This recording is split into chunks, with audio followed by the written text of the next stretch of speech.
Boa noite, irmãos. Cumprimento a todos com a graça e a paz de Jesus. Amém? Mais uma conexão com Deus. E vocês agora descobriram que nós temos 1.700 lugares agora, toda segunda-feira aqui. Se Deus quiser, eu não sei se vai dar esse ano ainda, mas até o primeiro semestre do ano que vem, nós queremos estar com essa casa cheia aqui. Amém?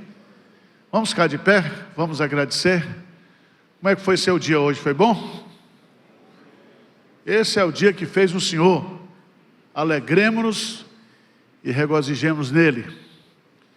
Deus querido, Deus amado, muito obrigado por esse dia. Muito obrigado pela vida, pela locomoção, pelo vestuário, pela comida, pela roupa, por todas as bênçãos da Tua providência sobre a nossa vida. Muito obrigado por Jesus estar conosco, pela presença do Espírito Santo e pela certeza, Pai, de que nada nem ninguém poderá nos afastar do Teu amor. Pai, nós estamos aqui nessa noite para celebrar o Teu nome, para pregar a Tua palavra e, acima de tudo, ver vidas sendo transformadas pelo poder do Evangelho. É a nossa oração em nome de Jesus. Amém. Então vamos lá, vamos cantar 3 cânticos de adoração e louvor ao nosso Deus. Amém. Boa noite, irmãos. Graça e paz. Com alegria, vamos erguer então as nossas vozes para adorar o nosso Deus.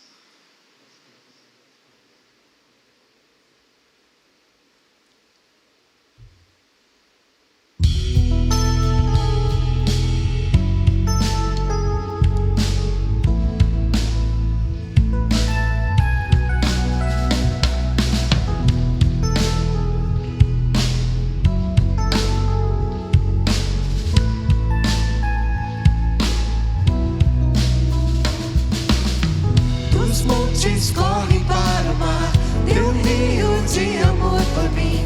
Eu abrirei meu coração, deixando a tua cura entrar.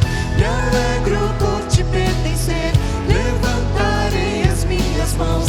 O teu amor me alcança e me faz louvar-te. Cantarei teu amor para sempre. Cantarei teu amor para sempre.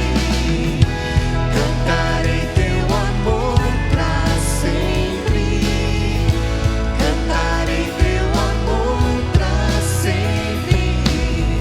Os montes correm para o mar, teu rio de amor por mim. Eu abrirei meu coração, deixando a tua cura entrar. Me alegro por te pertencer, levantarei as minhas mãos. O teu amor me alcança e me faz louvar-te. Cantarei teu amor para sempre. Cantarei teu amor para sempre. Cantarei teu amor para sempre. Cantarei teu amor para sempre. Meu coração exulta, de alegria eu canto. Se o mundo conhecer a ti, ele se encherá com a tua alegria. Cantarei teu amor para sempre. Cantarei teu amor para sempre. Cantarei teu amor para sempre. Cantarei teu amor para sempre. Amém. Aleluia. A Ele toda a honra, a Ele toda a glória. Vamos continuar adorando o Senhor.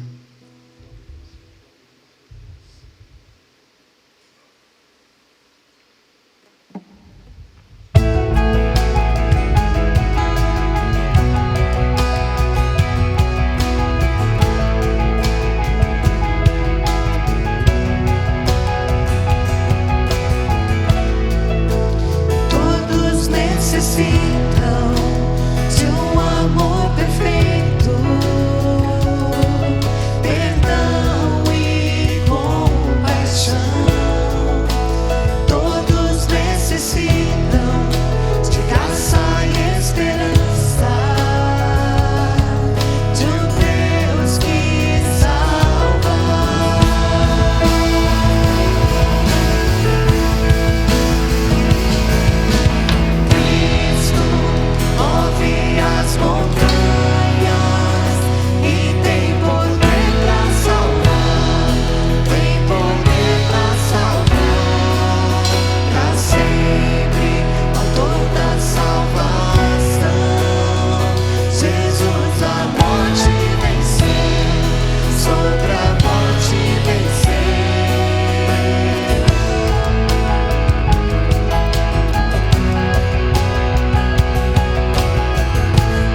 pago na cruz por cada um de nós. Vamos continuar adorando ao nosso Deus.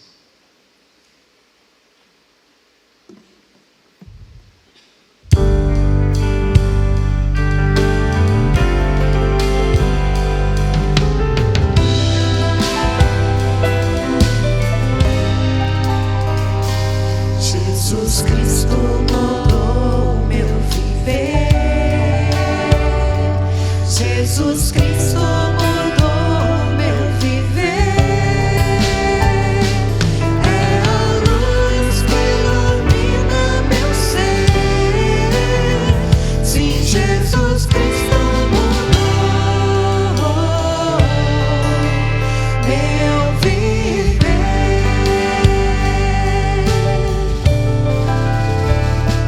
Diferente hoje é meu coração.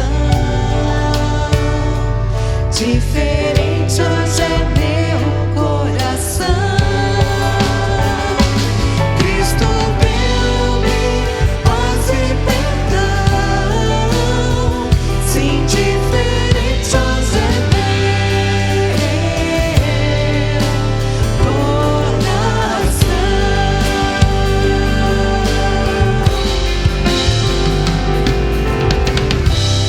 O amor só conheci em canções que falavam de ilusões. Tudo agora é diferente. Isto falo a toda gente, pois Cristo deu-me seu amor.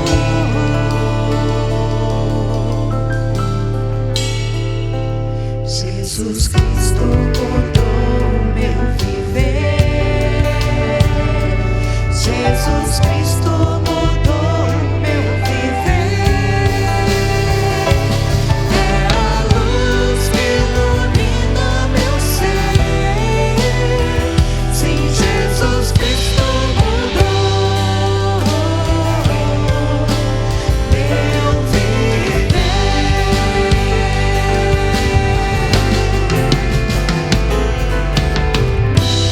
O amor só conheci em canções que falavam de ilusões. Tudo agora é diferente. Isto falo a toda gente, pois Cristo deu-me seu amor.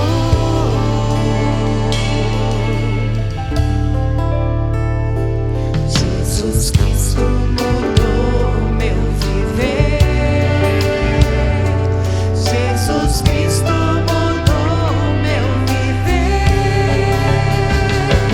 É a luz que ilumina meu ser. Sim, Jesus Cristo mudou. Sim, Jesus Cristo mudou. Sim, Jesus Cristo mudou meu viver.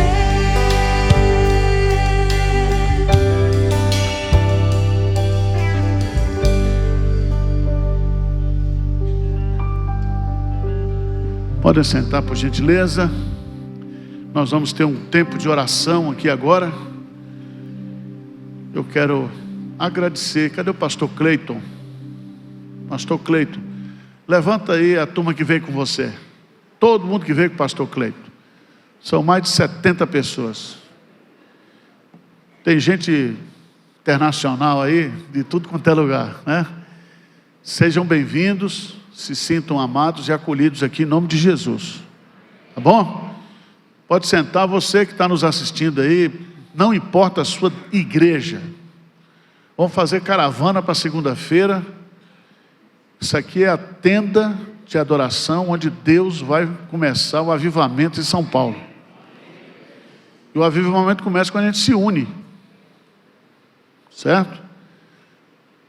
Porque Deus tem uma igreja só. Uma igreja só. Certo, pastor Hernando? E é pentecostal, é reformada, é metodista, é não sei o quê, isso aí não importa. O importante é o corpo de Cristo. Vamos orar agora pelo nosso país, vamos orar pelo avivamento da igreja, pela unidade da igreja, em cima de Mateus 7, de 7 a 12. Uma irmã mandou para mim uma mensagem hoje, falou: pastor Arivaldo, na tenda de adoração tem espaço VIP? Falei, porque ela viu essas cadeiras com verde aí e tal. Falei, não, meu irmão, aquilo é porque não tem mais cadeira no púlpito, então os pregadores, os cantores vão sentar aqui, está reservado para os cantores, mas não é espaço VIP não, tá? Mas se você quiser mandar uma oferta VIP, pode mandar, para a gente terminar de pagar as contas aqui, né? A Bíblia fala que Deus não faz acepção de pessoas. Todos nós somos iguais aqui, né? Senta o gari com o reitor da universidade, aqui nós não somos nada. Diante de Deus somos iguais. Então, só para esclarecer, né? Vamos lá, Mateus 7, de 7 a 12. Vamos lá? Juntos? Pedi e dá-se-vos-á. Buscai e achareis. Batei e abri-se-vos-á. Pois todo o que pede, recebe. O que busca, encontra. E a quem bate, abrir-se-lhe-á. O qual dentre vós é o homem que, se porventura o filho lhe pedir pão, lhe dará pedra? Ou se lhe pedir um peixe, lhe dará uma cobra? Ora, se vós que sois maus, sabeis dar boas dádivas aos vossos filhos, quanto mais vosso Pai que está nos céus dará boas coisas aos que lhe o pedirem? Tudo quanto, pois, quereis que os homens vos façam, assim fazei vós também a eles, porque esta é a lei e os profetas. Que coisa maravilhosa. Deus é o nosso Pai, e Ele vai nos dar aquilo que nós realmente, o quê? Precisamos. Então nós vamos fazer as duplas de oração, e vamos ajoelhar hoje aqui na tenda, ajoelhar, tá certo? Eu estou rodando aqui porque eu não sei onde é o centro. Pastor Hernando vai ter essa dificuldade também. Vamos ajoelhar, vamos orar, vamos pedir a Deus. Nós compramos uma casa, tomamos posse a semana passada, mas tem outra para a gente comprar. A mulher quer 3.200 na casa. Nós precisamos arrumar 400 mil para dar de entrada e 28 de 100, viu, Milton? E nós vamos comprar. Em nome de Jesus. Então, você que está assistindo, você que está aqui, faça uma oferta. Não importa o valor, porque Deus vê o coração. Deus faz a obra dele com a oferta das viúvas pobres. Só que tem pobre e tem pobre, né? Deus conhece os ricos também. Tá certo? Vamos orar pela obra missionária que está avançando. Quarta-feira vai ter aqui com o pastor Hernandes, somente pela graça. E na outra semana, quinta-feira, nós temos aqui o Dia Mundial de Ações de Graças. Vai ser uma festa. Vai estar aqui o coral, a orquestra, tá certo? Eu gostaria que numa cidade de 12 milhões de habitantes, todo dia a gente tivesse culto aqui. Todo dia, com 1.700 pessoas. E mais o pessoal que está assistindo aí na internet. Vocês estão olhando para mim por quê? Vamos ajoelhar, vamos. Vamos orar. Vamos clamar ao Senhor.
Pai Santo e Todo-Poderoso, estamos aqui, Senhor, para buscar ao Senhor, porque necessitamos da Tua presença, Pai.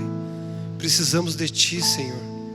Nos enche com o Teu Santo Espírito, ó Pai, para que possamos, Senhor, levar a Tua palavra àquelas pessoas que ainda não Te conhecem, Senhor. Usa-nos, ó Deus, para o louvor da Tua glória, Pai. A Tua igreja está aqui, Pai, de joelhos, Senhor, para clamar ao Senhor, porque precisamos do Senhor, Pai. Não porque somos melhores que ninguém, Senhor, mas é porque nós dependemos totalmente do Senhor e declaramos que precisamos do Senhor, Pai. Nós precisamos, Pai, da Tua presença na vida de cada um de nós, Senhor. Abençoe, Pai, a nossa igreja, abençoe as obras missionárias, Pai. Que vidas possam ser alcançadas, Pai. Usa-nos, ó Deus, a cada momento, a cada instante, em cada lugar que nós estivermos, Senhor, para pregar a Tua palavra, para falar de Ti, falar das Tuas grandezas e das Tuas misericórdias, Pai. Derrama sobre o nosso povo, derrama sobre o nosso povo cura, derrama bênçãos sem medidas, Pai. Que esse culto possa subir como aroma agradável ao Teu altar, Senhor. É o que nós pedimos e clamamos no nome do Deus Todo-Poderoso. Amém. Amém. Ficar de pé, vamos cantar e vamos ter a oportunidade de consagrar a Deus os dízimos e as ofertas. Você que está nos assistindo pode, você que está aqui também, vai aparecer o QR Code. Deus abençoe. Que a Bíblia fala que Deus ama a quem dá com alegria, voluntariamente, generosamente, sem nenhum tipo de constrangimento. Nós construímos tudo isso aqui e estamos mantendo 150 projetos missionários no mundo. Diz amém aí para me ajudar. A obra vai avançando a cada dia. Deus é fiel. Ele é o Deus de toda providência e nada falta àqueles que o buscam. Amém? Então vamos lá, vamos para frente com a graça do Senhor Jesus. Pastor Hans, depois tu assume aqui e põe a metralhadora para funcionar aqui hoje à noite. Que essa noite seja uma noite de salvação. Amém?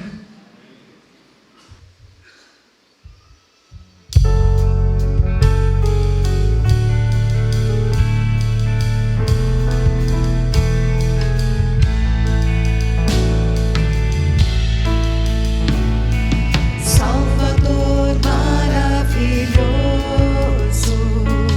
Deus que tomou meu lugar, Cordeiro entregue ao Calvário.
Meus amados, nós vamos abrir a palavra de Deus, o livro de Atos dos Apóstolos, capítulo 10.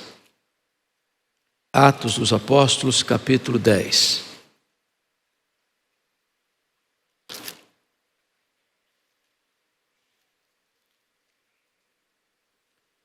A princípio, versos de 1 a 8.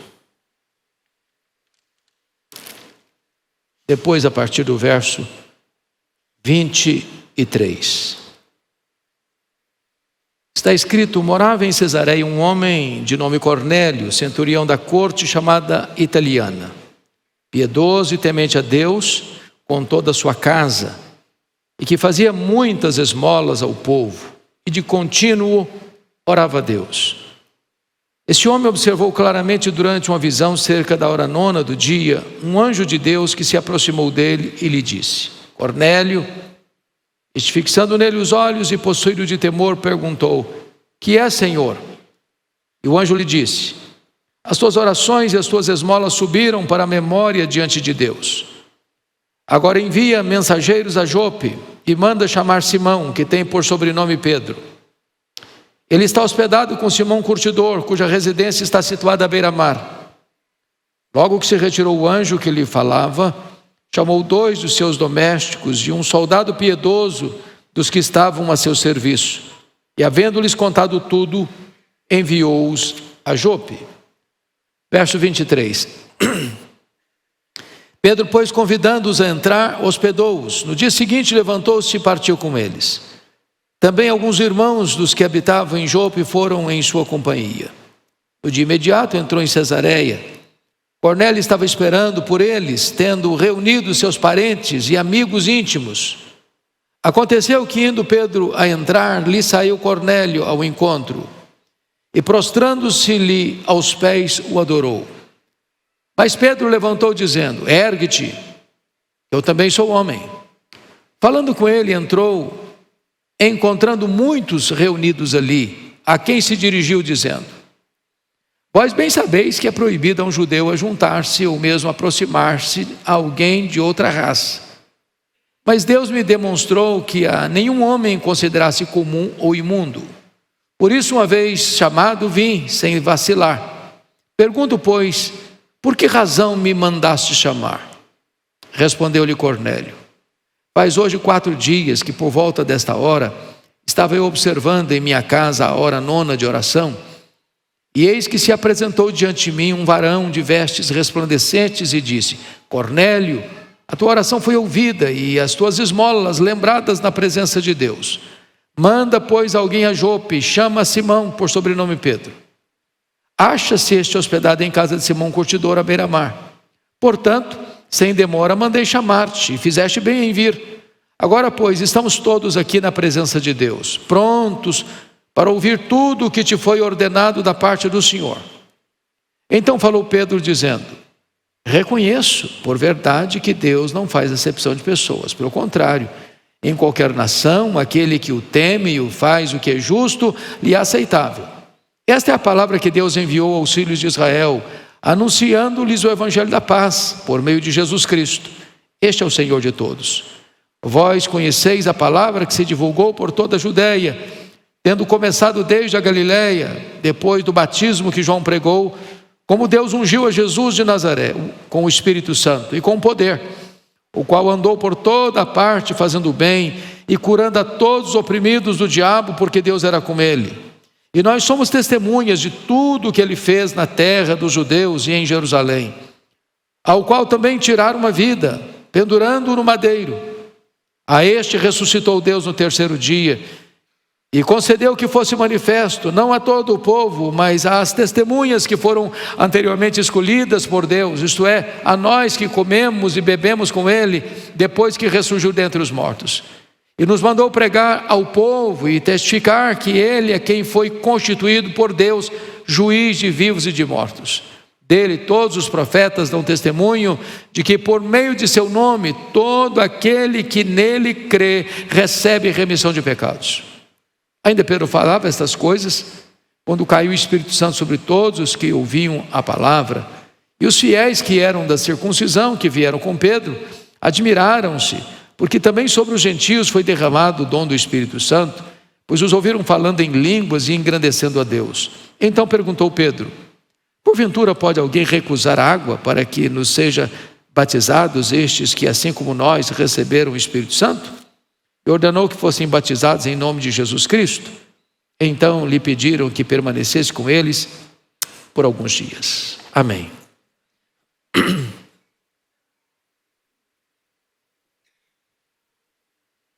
Meus irmãos, eu quero falar sobre o tema conversão, um milagre da graça. No capítulo 9 de Atos, encontramos a conversão de um terrível e implacável perseguidor da igreja, Saulo de Tarso. Uma conversão súbita, porque ele estava cheio de ódio, a caminho de Damasco para prender os cristãos. Não tinha pregador, não tinha música, não tinha um lugar de adoração, e monocraticamente, soberanamente, o Senhor transforma a vida de Saulo de Tarso. Agora, aqui, no capítulo 10, nós encontramos a conversão de um homem que talvez pudesse ser aceito hoje como um bom cristão. Era um homem temente a Deus, era um homem piedoso, era um homem caridoso, que fazia muitas esmolas, era um homem de oração, e de contínuo orava a Deus. Era um homem que tinha uma relação tanto vertical quanto horizontal, de maneira plena, abundante. Um homem que tinha família exemplar, que exercia sua função com lisura, mas, não obstante tudo isso, ainda não era um homem salvo, ainda não era um homem convertido. Também é curioso que entre essas duas conversões, a de um perseguidor implacável e de um prosélito piedoso, Lucas registre 2 milagres: a cura de Enéas e a ressurreição de Dorcas. Um paralítico anda, uma morta ressuscita. Milagres extraordinários. Mas, muito provavelmente, o propósito de Lucas é destacar-nos que, dentre os milagres mais extraordinários operados por Deus através de seus servos, o maior de todos, o mais excelente, é a conversão de um pecador. A Bíblia chega a dizer que é uma verdadeira ressurreição esse milagre. Então gostaria aqui de olhar, primeiramente, quem é esta pessoa convertida. Os destaques sobre a vida de Cornélio. E a primeira coisa que vem à nossa mente está no verso 1, com a Bíblia aberta comigo. Morava em Cesareia um homem de nome Cornélio, centurião da corte chamada italiana. Bom, o exército do Império Romano era uma máquina de guerra. E era assim constituído. Primeiro, você tinha a legião. Era formada de 6.000 homens, 6.000 soldados. A legião era a máquina mais temida de guerra do mundo. A legião era formada de 10 cortes. 10 cortes. Portanto, cada corte era composta de 600 soldados. Mas as cortes eram divididas em centúrias. Uma corte tinha, portanto, 6 centúrias, que era formada de 100 homens. E o centurião era aquele líder militar que tinha sob sua administração e comando 100 soldados. Na verdade, os centuriões eram a espinha dorsal do exército romano. Aqui quem está se convertendo é um militar. É um homem que tem liderança. É um homem que é comandado e comanda. É um homem que tem relacionamento com superiores e com subordinados. A segunda coisa que eu chamo a atenção, quanto à profissão, um soldado graduado, é que quanto à sua relação com o próximo, era um homem generoso. Veja comigo os versos 2 e 3. Piedoso, temente a Deus, com toda a sua casa, fazia muitas esmolas e de contínuo orava a Deus. E o verso 3 retrata então a visão que ele teve e a aparição de um anjo a ele. Chama a sua atenção para esse ponto, porque muita gente pensa que se você for generoso, caridoso, está tudo resolvido o seu problema. Cornélio, diz a Bíblia, ele era um homem que dava muitas esmolas ao povo. Sua função militar, sendo ele morador de Cesareia, quartel-general de Roma em Israel, onde ficava a residência oficial do governador Pôncio Pilatos, não permitiu que o exercício da sua função calejasse o seu coração, endurecesse a sua alma e tornasse a ele um homem truculento. Ao contrário, ele é generoso, tem o bolso aberto, tem um coração aberto. Esse homem chegava diante de Deus, as suas orações e as suas esmolas subiam à memória diante de Deus, diz o versículo 4. Portanto, é um homem que não explora o povo, é um homem que socorre o povo, é um homem que tem o coração aberto, é um homem que tem o bolso aberto, é um homem generoso e é um homem piedoso. E não obstante isso, não é um homem convertido. Talvez hoje nós o receberíamos com honras, como um membro de uma igreja, com tantos predicados. Terceiro lugar, quanto à sua relação com Deus, um homem piedoso e temente. O verso 2 é claro: piedoso e temente a Deus com toda a sua casa. O que significa isso? Piedoso e temente a Deus. Se ele era um romano, significa que ele abriu mão, abandonou toda a crendice que tinha no panteão de deuses dos romanos. Ele abandona, portanto, os deuses de seus ancestrais. Ele abandona a idolatria do culto romano com seu politeísmo e se converte ao judaísmo. É um prosélito. O que é um prosélito? É alguém que era pagão, ou não tinha Deus, ou tinha muitos deuses, ou tinha os seus deuses de ancestrais, e abandona toda essa bagagem religiosa para abraçar o judaísmo, para frequentar uma sinagoga, para estudar a lei de Deus, para mergulhar nas verdades do Antigo Testamento, para nutrir na alma a esperança de um Messias. De tal maneira que esse homem é caracterizado pelo próprio Deus como um cidadão piedoso e temente a Deus, mas ainda não é convertido, ainda não está salvo. Quarto lugar, quanto à sua vida devocional, um homem de oração. Veja comigo o verso 2, quando diz que de contínuo orava a Deus. E no verso 4, a parte B diz: as tuas orações e as tuas esmolas subiram para a memória diante de Deus. Quem informa isso a ele é o próprio anjo que aparece para ele. Não só é um homem de oração, mas do céu vem uma informação de que as orações que ele faz na terra sobem à presença de Deus. Mas não são orações esporádicas, de contínuo. E se você perceber, quando o anjo aparece para ele, ele está na hora 9ª da oração. Ele está lá à tarde orando. Muito obstante não ser um sacerdote, não ser um camarada da religião, de ser um cidadão de função militar, cuidando da segurança, cuidando da proteção, ele é um homem que busca Deus, de contínuo, temente, homem de oração. Quinto lugar, quanto à sua família, um líder exemplar. Veja comigo o verso 2, que é uma informação muito curiosa aí. Piedoso, temente a Deus, com toda a sua casa. Meus irmãos, a Bíblia nos informa tantas vezes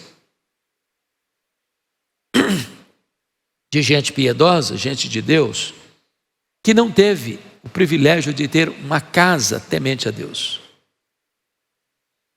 Você encontra, por exemplo, a história de Davi. Você encontra, por exemplo, a história de Eli. Você encontra, por exemplo, a história de Samuel. Você encontra, por exemplo, a história de Ezequias.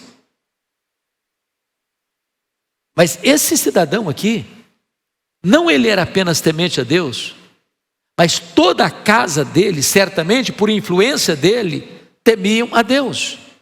Em outras palavras, Cornélio era um líder fora de casa e um líder dentro de casa.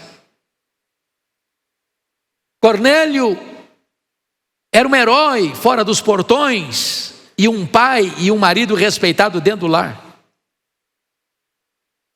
Talvez a mais difícil função e missão de um homem não é alcançar esplêndidas vitórias fora dos portões, mas é encontrar respeito, admiração dentro do lar. E diz a Escritura que este homem é líder fora e é líder dentro de casa. Ele é íntegro dentro e fora de casa. Sua vida é bela por dentro e por fora. Mas, e não obstante isso, ainda não é uma pessoa salva. Tantos atributos, tantas virtudes, tantos predicados, mas ainda não está salvo. Sexto lugar, quanto ao seu testemunho, um homem de grande influência. Notem comigo ainda o verso 2, porque a influência dele começa dentro de casa. Porque diz que ele era temente a Deus com toda a sua casa. Mas vamos ao verso 7. Está escrito: logo que se retirou o anjo que lhe falava, chamou 2 de seus domésticos e um soldado piedoso dos que estavam a seu serviço. Agora ele tem uma influência dentro do seu lar e agora ele tem uma influência dentro do seu trabalho. Ele consegue gente piedosa lá no seu trabalho, lá na sua função. Reverbera o seu testemunho para fora da sua casa, dentro do contexto do seu trabalho. Mas olha comigo o verso 22. Nós não lemos, vamos ler agora. Então disseram: o centurião Cornélio, homem reto e temente a Deus, e tendo bom testemunho de toda a nação judaica, foi instruído por um santo anjo para chamar-te à sua casa e ouvir as suas palavras. Agora é um testemunho dado pelos mensageiros dele a Pedro. Olha o testemunho que ele é dado. Ele é um homem reto, íntegro, probo, honesto. Segundo, ele é temente a Deus. O temor do Senhor é o princípio da sabedoria. Terceiro, tendo bom testemunho de toda a nação judaica. Preste atenção nisso. É um soldado romano, um território ocupado, onde o soldado romano não era bem prezado pelos judeus, pela nação de Israel. Ao contrário, eram vistos como inimigos, como opressores. Estão lá para subjugá-los.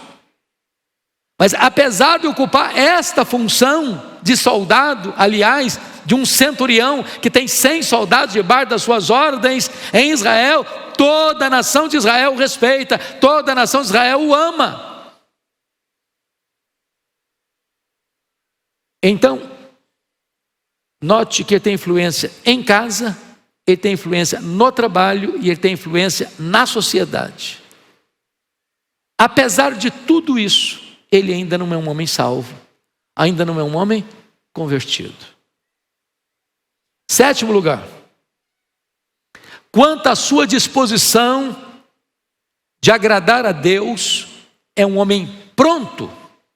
Vejamos, por favor, primeiramente o versículo 4. Cornélio, chama o anjo. Este, fixando nele os olhos e possuído de temor, perguntou: que é, Senhor? Esse homem sabe o que é mandar e sabe o que é ser mandado. Ele é um centurião, tem 100 soldados debaixo da sua ordem. Mas existe alguém que comanda uma corte. São 600 soldados. Existe alguém que tem um controle sobre uma legião, e são 6.000 soldados. Ele recebe continência, ele bate continência.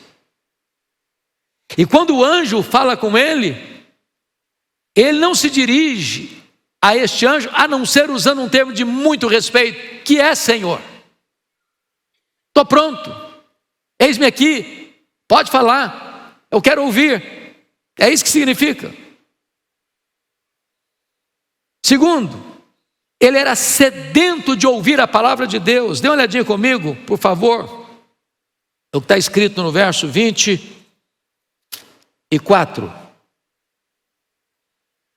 Põe na tela para todo mundo ler, por favor, se é possível. Verso 24. No dia imediato, entrou em Cesareia. Toda a igreja comigo.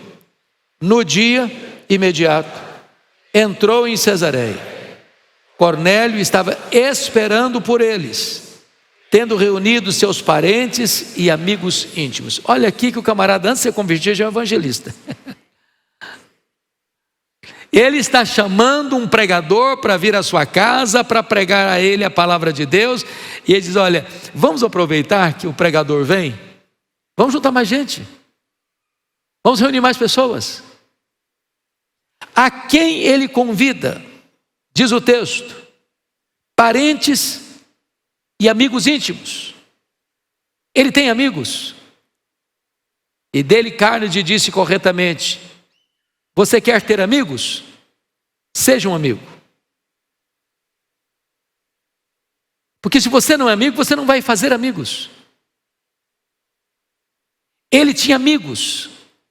E a Bíblia os caracteriza de amigos íntimos. E ele tem família.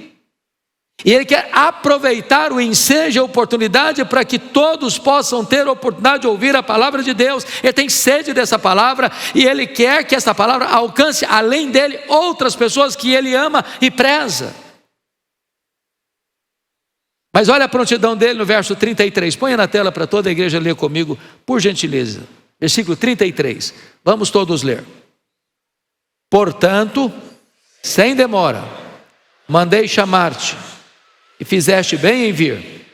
Agora, pois, estamos todos aqui, na presença de Deus, prontos para ouvir tudo que te foi ordenado da parte do Senhor. Há tantas coisas a destacar aqui, meus amados irmãos. O anjo mandou que ele enviasse alguém a Jope, de Cesareia. A Jope são 50 quilômetros. E o texto diz que ele não esperou uma semana. Ah, tá bom, qualquer dia desse eu mando alguém lá buscar o Pedro. Sem demora, mandei chamar-te. E reconhece Pedro: você fez bem em vir, Pedro. Você fez bem em vir. Agora ele diz: agora todos estamos aqui. Quem que está aqui? Ele, a família dele e os amigos íntimos dele. Todos estamos aqui. Estamos aqui como? Na presença de Deus. Esse camarada é temente a Deus. Que mais? Estamos prontos para ouvir. Porque uma coisa é estar presente, outra coisa é estar pronto para ouvir. Tem gente que vem, mas não ouve. Estamos prontos para ouvir. E ouvir o quê? Tudo quanto te foi ordenado da parte do Senhor. Ou seja, ele sabe que Pedro vem para falar, não o que Pedro quer falar, mas o que Deus mandou ele falar. Esse é o pregador. O pregador não fala o que quer falar, ele fala o que Deus manda ele falar. E o que Deus manda ele falar é o que está na Escritura. Então vejam vocês que ele está sedento para ouvir a palavra de Deus. Mas mais do que isso, ele está sedento para levar outras pessoas a ouvirem também a palavra de Deus. Bom, estou levantando todo esse diagnóstico para mostrar uma coisa. Talvez, numa leitura mais apressada, uma análise mais perfunctória e superficial, nós daríamos um bom certificado de conversão a esse homem. Mas ele ainda não está salvo. Ele precisa ser salvo. E para ser salvo, o que ele precisa? Ouvir o evangelho da paz, o evangelho da graça. E é o segundo ponto que eu gostaria de tratar com vocês, verdade sobre a conversão de Cornélio. Soldado graduado, chefe familiar exemplar, cidadão abençoador, temente a Deus, tinha sede de Deus, mas ainda não estava salvo. Então vamos ao primeiro ponto que eu quero destacar. Ser religiosamente sincero não é suficiente para alguém ser salvo. Versículo 4.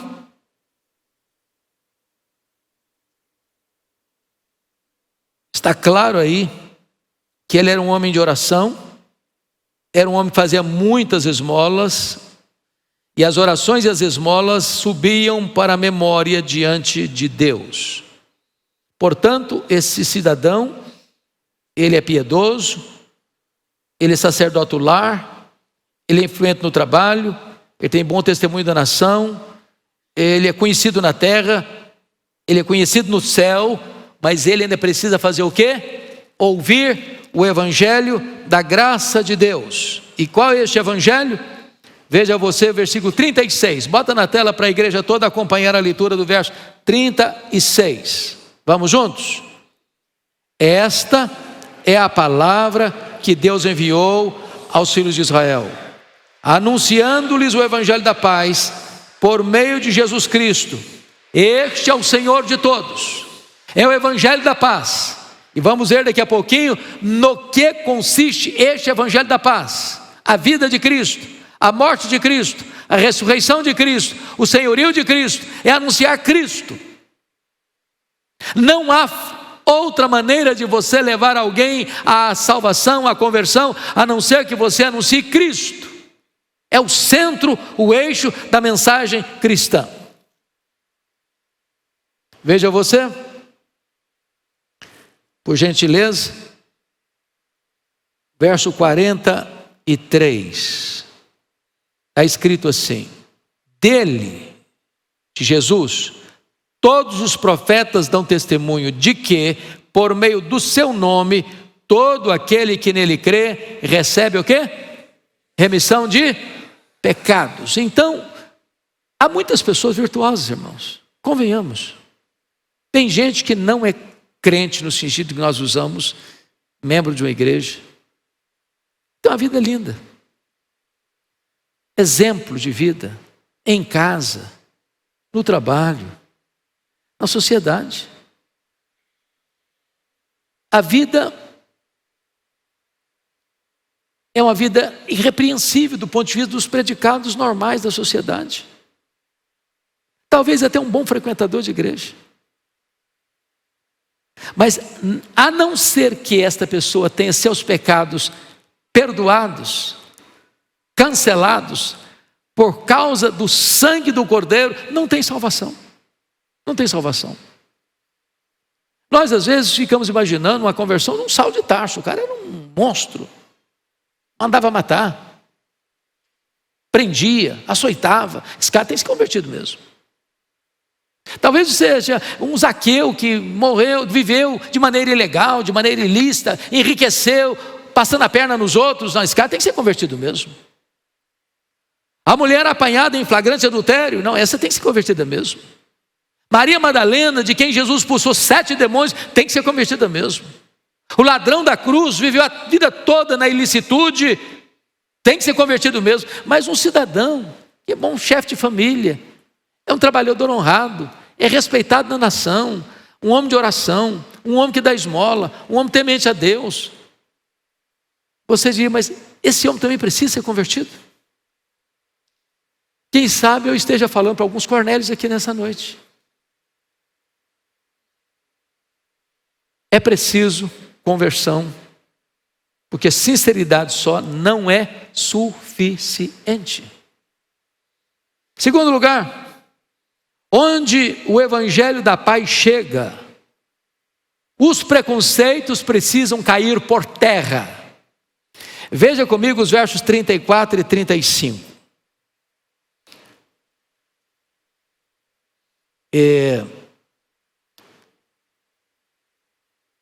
Olha o que está escrito.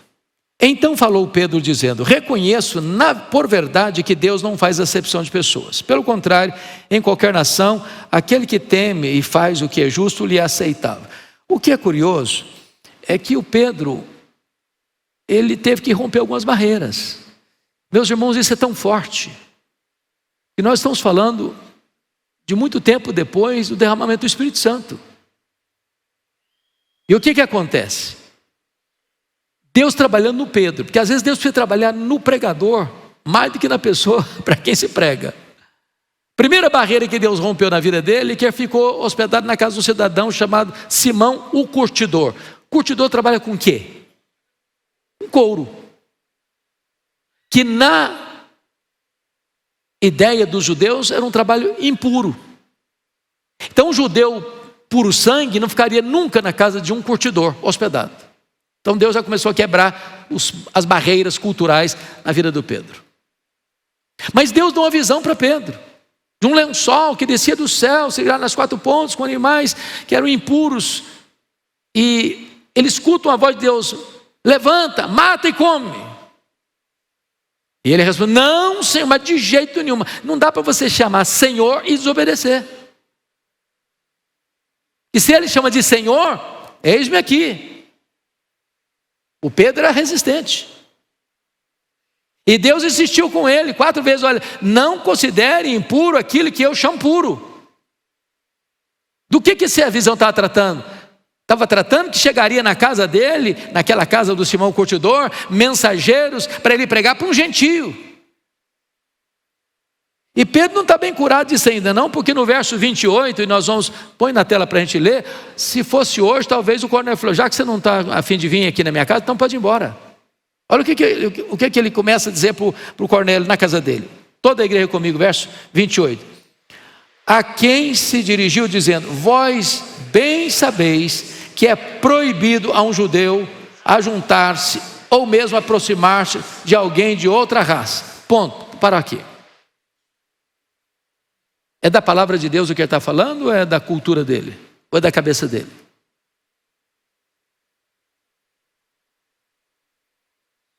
Às vezes as barreiras religiosas, irmãos, impedem as pessoas de receber o evangelho. É como o cara que mandou chamar e falou: eu não devia estar aqui. Você é gentil, eu sou judeu. Não tem nada de comum entre nós. Não é uma boa palavra. Que bom que você me mandou chamar. Eu estou feliz demais que você me chamou chamar. Eis-me aqui, que coisa boa estar aqui. Não, você sabe que eu não devia estar aqui. Olha a barreira.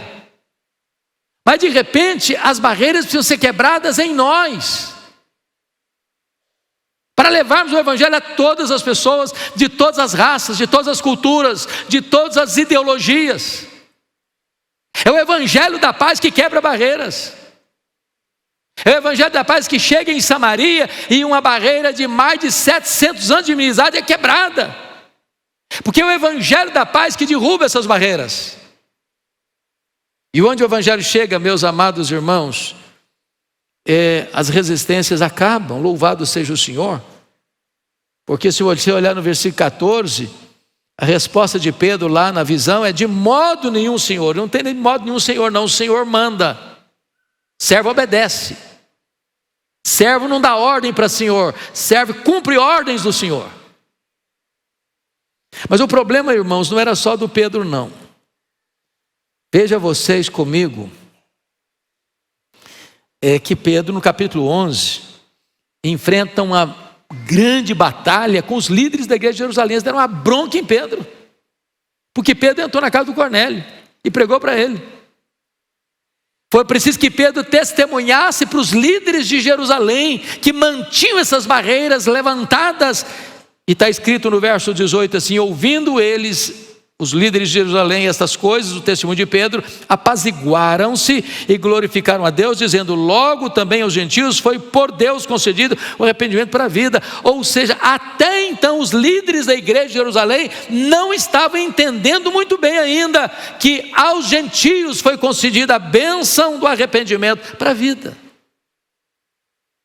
Aliás, depois da primeira viagem missionária de Paulo, vocês se lembram, em Atos 15, alguns membros da seita dos fariseus desceram de Jerusalém e disseram para os crentes gentios assim: se vocês não se circuncidarem, vocês não poderão ser salvos. Mas o evangelho dos usos e costumes precisa acabar. A graça de Deus, o evangelho da paz, quebra barreiras e abre o caminho para a evangelização. Terceiro ponto que eu quero destacar é que a evangelização é uma tarefa humana e não dos anjos de Deus. Olha que coisa impressionante, versos 4 e 5. Vamos ler de novo. Põe na tela para a igreja ler comigo, por favor. Toda a igreja. Cornélio, este, fixando nele os olhos e possuído de temor, perguntou: o que é, Senhor? E o anjo lhe disse: as tuas orações e as tuas esmolas subiram para a memória diante de Deus. Agora envia mensageiros a Jope e manda chamar Simão, que tem por sobrenome Pedro. Preste atenção.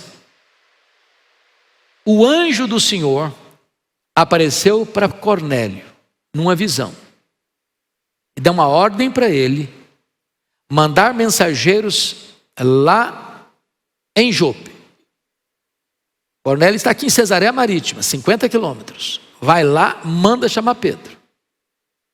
Por que o anjo não pregou diretamente para o Cornélio? Porque a gloriosa missão de pregar o evangelho não foi concedida a anjos. Gostariam eles de ter esse ministério? Deus confiou esse ministério à igreja. Anjo não prega. Anjo adora a Deus, serve a Deus. A missão de pregar para a salvação é uma missão dada à igreja de Cristo e a ninguém mais. Nem a ONU, nem a Unesco, nem os organismos internacionais. Somente a igreja de Cristo tem esse privilégio e essa responsabilidade. Li uma história interessante de alguém contando como se fosse um fato, né? uma história com E. E quando Jesus terminou a sua missão aqui na terra, morrendo na cruz, ressuscitando dentre os mortos, retorna ao céu, diz Hebreus que ele é recebido com grande entusiasmo. Então se aproxima um anjo e pergunta: Senhor, o Senhor completou a tua obra lá na terra, mas quem vai levar essa mensagem para o mundo inteiro? Quem vai contar isso para os outros? E Jesus teria respondido assim para o anjo: eu deixei lá na terra 12 homens preparados para essa missão. E o anjo retruca: mas Senhor, e se eles falharem? Então Jesus teria dito para o anjo: se eles falharem, eu não tenho outro método. O método de Deus é a igreja.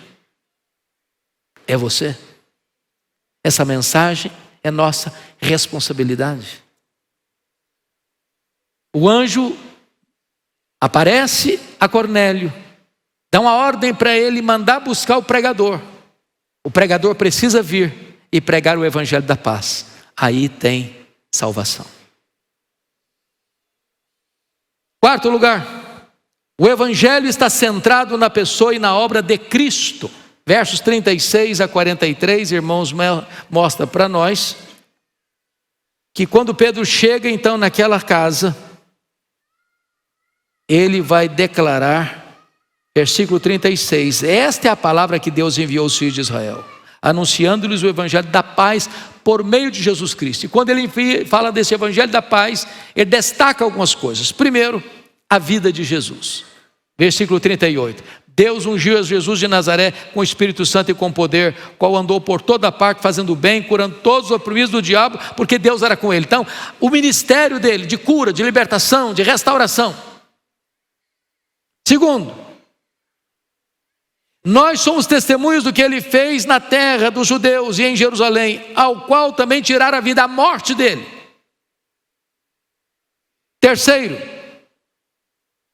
versículo 40. A este ressuscitou Deus no terceiro dia. Ressurreição.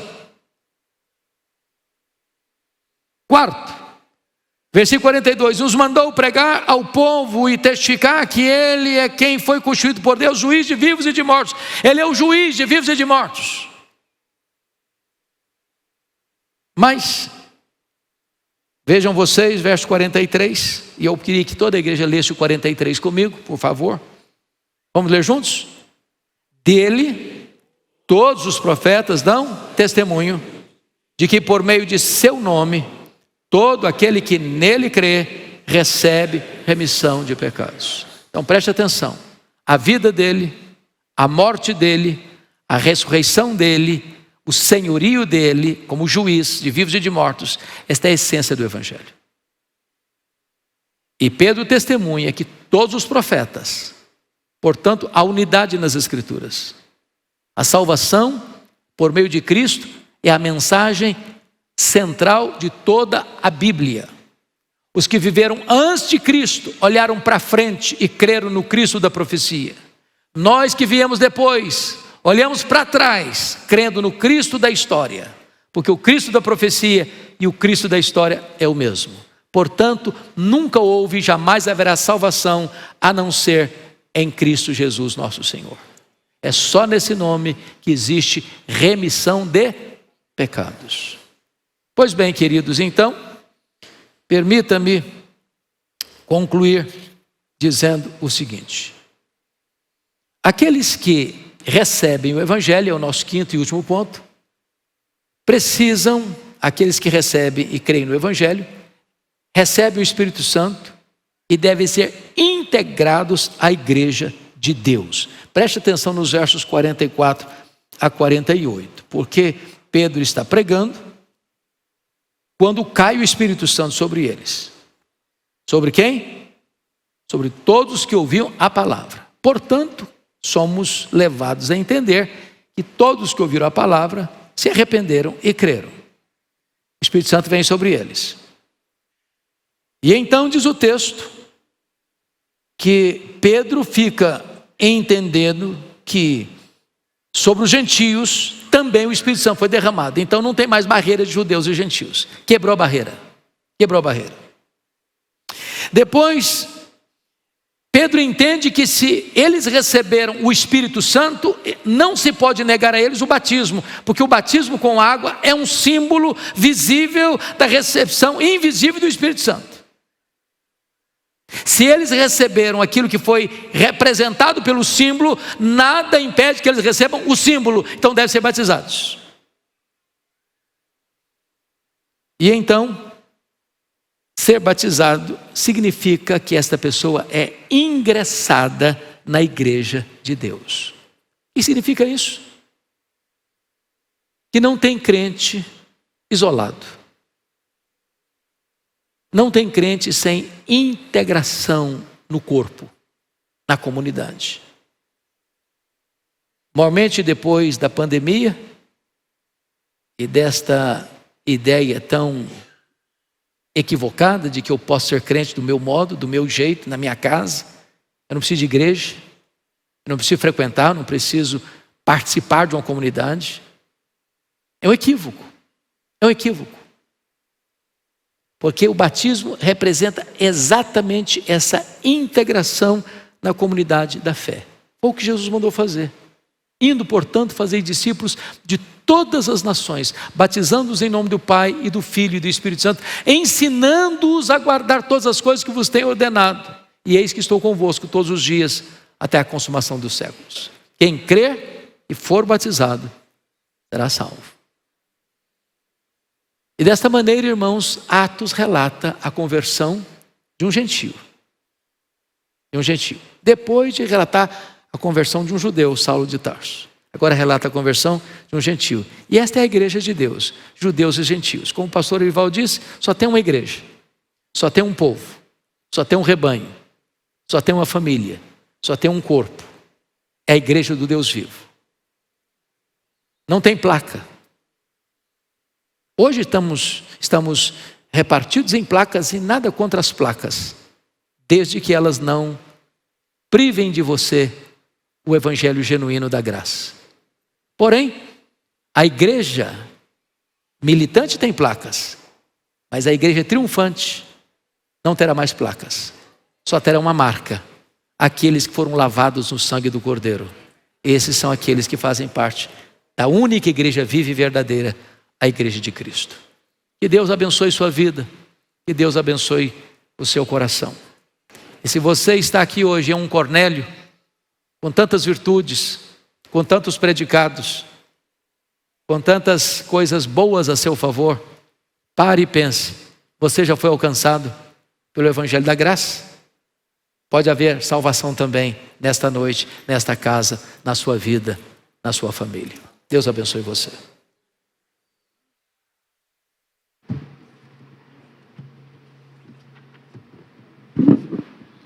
Vamos ficar de pé? Vamos cantar o último cântico? Pastor.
Vamos orar, irmãos? Fecha os olhos aí.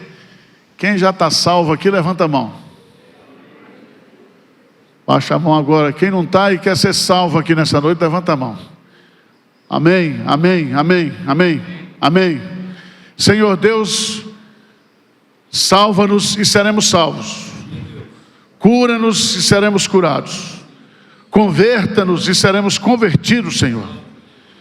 Que a graça do Senhor seja derramada aqui nesta noite.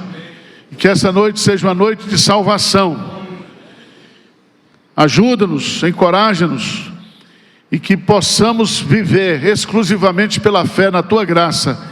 E na pessoa exclusiva do Senhor Jesus Cristo. Liberta-nos de toda religiosidade, de toda tradição humana. E dá-nos um coração quebrantado e humilde diante do Senhor Jesus Cristo. Leva o teu povo em paz agora para casa. Nos proteja de acidentes, de pessoas ruins e dá-nos uma noite de paz. Em nome de Jesus. Amém. Que a graça do Senhor Jesus, que o amor de Deus, nosso Pai, que a comunhão, o carinho e o conforto do Espírito Santo estejam sobre cada um aqui, sobre cada família, sobre o povo de Deus, hoje e sempre. Amém. Amém. Pode sentar. Quero agradecer você que veio aqui nessa noite. E quero convidar para você vir na próxima segunda trazendo mais alguns. Gostei do pastor, ele trouxe logo 70. Louvado seja Deus por isso.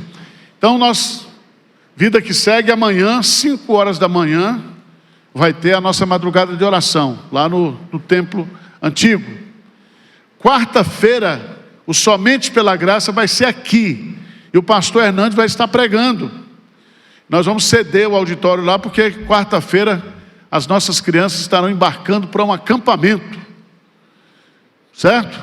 Ore pela salvação dos nossos filhos. Então, começa na quarta-feira, vai ter uma reunião com os pais, com as crianças, tudo lá no outro auditório, e nós estamos fazendo a festa aqui, somente pela graça.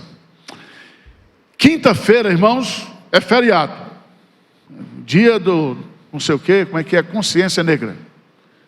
É isso? Pronto.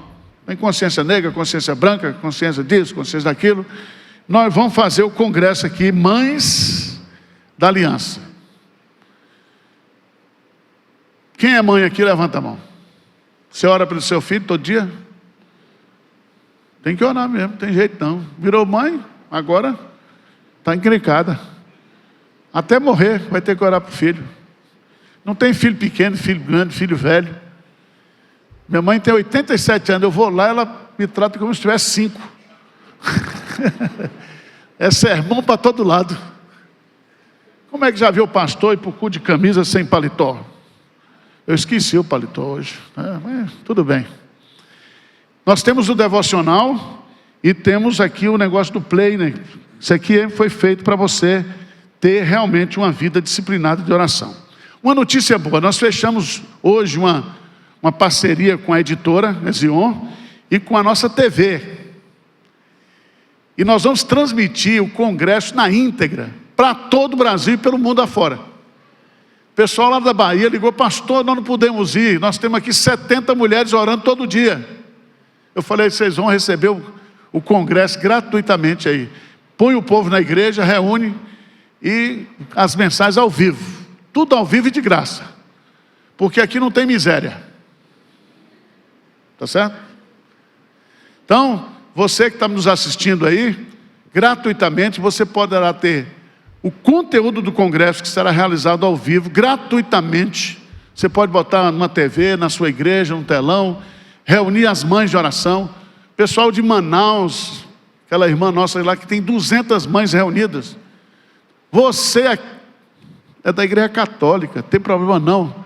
Tem um grupo da igreja católica lendo a Bíblia e orando pelos filhos. Estão encrencados, lê uma Bíblia e converte, não tem jeito. Tá certo? Então, nós vamos abençoar, não importa a sua denominação. Na Assembleia de Deus tem um círculo de oração, tem Desperta Débora, tem mãe disso, mãe daquilo. Agora tem um projeto Abigail, projeto Ana, não tem problema, nós não estamos preocupados com isso. Nós estamos preocupados é que vocês orem. Tá bom? Segunda-feira que vem estaremos aqui também, né? Novamente. Nós precisamos encher isso aqui. Quem vai orar e vai trabalhar para encher isso aqui? Levanta a mão, me ajuda aí. Vamos trazer gente, porque tem gente que não vem no domingo, porque tem preconceito. Aqui não, segunda. Entendeu? Fala assim, não vou levar você para a igreja, não vou levar você numa tenda. Aí pronto. Você ajuda, né? Pastor Hernandes está lá e autografando os livros, negócios. Se você quiser fazer selfie com ele, eu vou para casa dormir, que amanhã eu tenho que estar aqui. Tá certo? Deus abençoe vocês.